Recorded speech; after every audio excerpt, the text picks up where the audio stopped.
Okay, so I cut out pieces A, B, C, and D. You can see the right side, which, don't judge me, this should have been ironed probably, but it's a very wrinkly fabric anyways.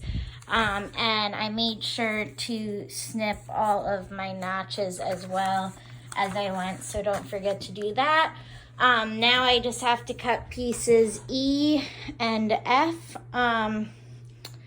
And remember, those need to be on the fold. So I went ahead and I folded my fabric still parallel with my selvage and still wrong side up. And now I just have it on the edge folded so that I'll get a reflection and a complete back piece.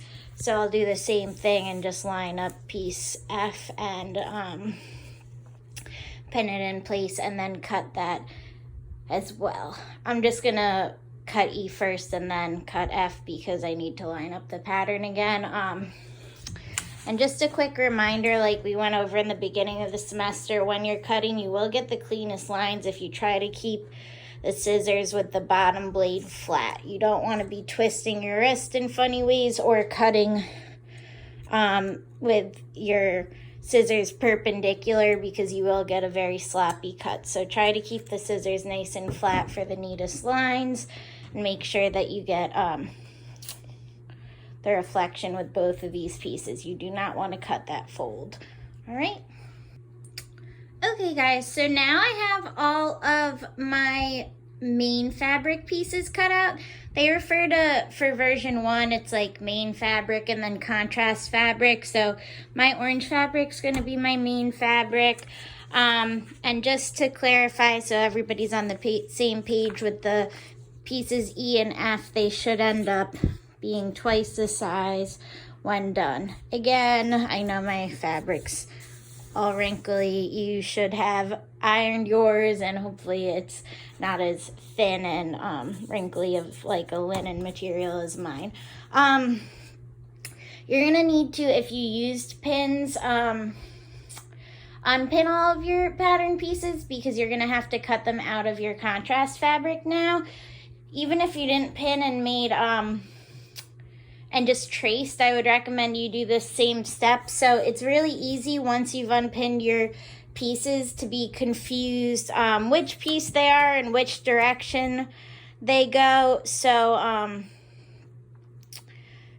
I like to just go ahead and mark with regular tape that. So put my phone down for a second and show you what I'm going to do. All right, so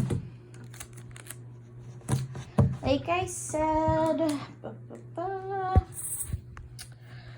this piece is F and it's my main fabric. So I'm just on my tape going to mark main fabric F. And then I also added a piece of tape and I'm gonna put an arrow so that I know that this is the top edge of my pattern piece. So I'm gonna go ahead and do that for all of my pieces so that once they're unpinned, I still know exactly which piece they are and what direction I'm gonna wanna sew and attach them in. All right. All right, so I have all of my main fabric pieces labeled. Now I'm gonna go ahead and cut my contrasting fabric, and you'll notice for that I'm gonna do the exact same thing I just did. Literally the only difference is I want to have the wrong side of the pattern piece up so that I get the reverse of each piece. If you cut the exact same piece again, you'll have two of the same sides and you won't be able to line them up. So you have to have opposites so that they fit together like front and back. So for the contrast fabric, I'm doing everything the same, cutting them the same and lining them up the same. Cutting E and F on the fold. I just want everything to be upside down. All right, so that should be easy enough. Thanks, guys.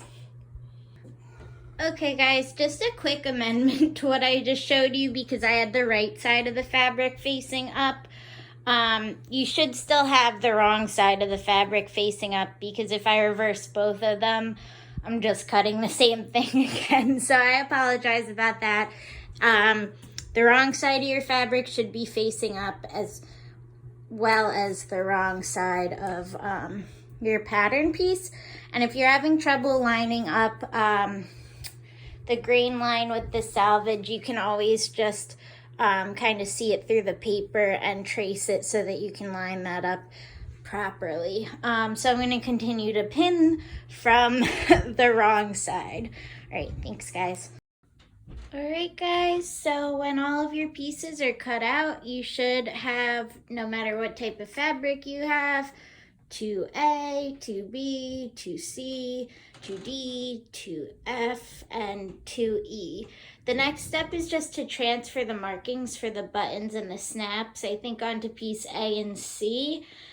And then in the next video, I will go over the darts. So we already did darts in class, so you guys should be familiar with this. We're going to use the same transfer method for the darts in the skirt. So stay tuned for the next video. Thanks, guys.